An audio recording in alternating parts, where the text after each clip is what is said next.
संसार के सभी प्राणियों को महादेव का ही अंश माना गया है और धरती पर देवाधिदेव महादेव अपने भक्तों के बीच शिवलिंग के रूप में बसे हुए हैं। उनके सभी शिवलिंग के अपने अपने रहस्य हैं। ऐसा ही एक शिवलिंग है निष्कलंक महादेव का, जिसे पांडवों द्वारा स्थापित किया गया था। लेकिन महाभारत काल में योगेश्वर श्री कृष्ण के रहते हुए ऐसा क्या हुआ कि पांडवों को भोलेनाथ के इस रूप को धरती पर बुलाना पड़ा। निष्कलंक महादेव रहस्यों का भंडार हैं। आज के समय में भी समुद्र देव स्वयं भोलेनाथ का अभिषेक करने के लिए अपनी लहरों पर सवार होकर आते हैं। आइए बताते हैं आपको इस दिव्य शिवलिंग निष्कलंक महादेव का अद्भुत रहस्य। महाभारत काल के कई ऐसे स्थान हैं जो आज भी ज्यों के त्यों बने हुए हैं और अपने महान इतिहास की गवाही देते हैं। उन्हीं में से एक स्थान है निष्कलंक महादेव का धाम, जिसे सनातन धर्म में अति महत्वपूर्ण माना गया है। महाभारत के विनाशकारी युद्ध के बाद पांडव अपने ही सगे संबंधियों के वध के पाप से मुक्ति के लिए प्रयास कर रहे थे। भीष्म, द्रोण, कर्ण आदि को छल से मारने के कारण पांडवों पर भी हत्या का पाप लगा था। हिमालय क्षेत्र में ही कई ऐसे मंदिर हैं जहां पांडवों ने पश्चाताप के उद्देश्य से भगवान शिव की तपस्या की, क्योंकि भोलेनाथ जल्दी प्रसन्न होने वाले भगवान हैं और महाकाल के कोप से काल भी डरता है। इस कारण पाप से मुक्ति हेतु आदिदेव महादेव की साधना ही सर्वोत्तम मानी गई है।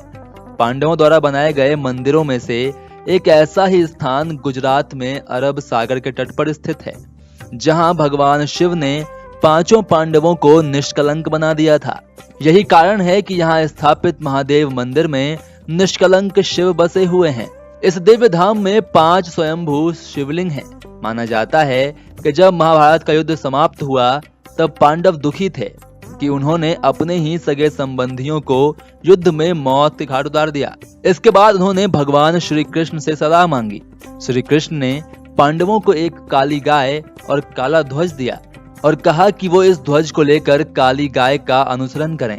जहां भी दोनों का रंग सफेद हो जाएगा वहां पांडवों को उनके पाप से मुक्ति मिल जाएगी। पांडव कई दिनों तक विभिन्न स्थानों में उस काली गाय के पीछे चलते रहे, लेकिन ना तो गाय का रंग ही बदला और ना ही उस ध्वज का। इसी क्रम में जब पांडव वर्तमान गुजरात के कोलियाक तट पर पहुंचे तब ध्वजा और गाय दोनों का रंग सफेद हो गया। पांडवों ने प्रसन्न होकर वहीं पर भगवान शिव की तपस्या की।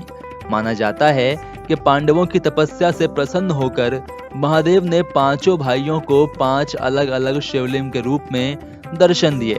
चूंकि भगवान शिव ने पांडवों को भगवान कृष्ण के कहे अनुसार पाप से मुक्त किया अर्थात निष्कलंक बनाया, इस कारण इस स्थान को निष्कलंक महादेव मंदिर कहा गया। तब से यह धाम वहीं पर स्थित है। अरब सागर में स्थित यह मंदिर तट से लगभग 1 किलोमीटर अंदर पानी में स्थित है। श्रद्धालु पानी से होकर ही इस मंदिर में दर्शन करने के लिए जाते हैं। मंदिर एक चौकोर चबूतरे पर स्थित है। यहाँ 5 स्वयंभू शिवलिंग हैं, जहाँ प्रत्येक शिवलिंग के पास एक नंदी भी विराजमान है। जब भी समुद्र में ऊंचा ज्वार उठता है तब मंदिर डूब जाता है। इस दौरान सभी शिवलिंग पानी के अंदर चले जाते हैं। हालांकि दूर से मात्र मंदिर की ध्वजा ही दिखाई पड़ती है। इसके बाद जब पुनः समुद्र का जल स्तर कम होता है तब वापस से मंदिर सामने आ जाता है। समुद्र की ताकतवर लहरों के बीच सदियों से ये मंदिर बिना किसी नुकसान के खड़ा है। ये अपने आप में एक रहस्य है। माना जाता है कि समुद्र देव अनंत काल से ही शिव का अभिषेक करने के लिए आते हैं। तो मित्रों, आज के लिए बस इतना ही। कैसी लगी आपको ये जानकारी हमें कमेंट में जरूर बताएं।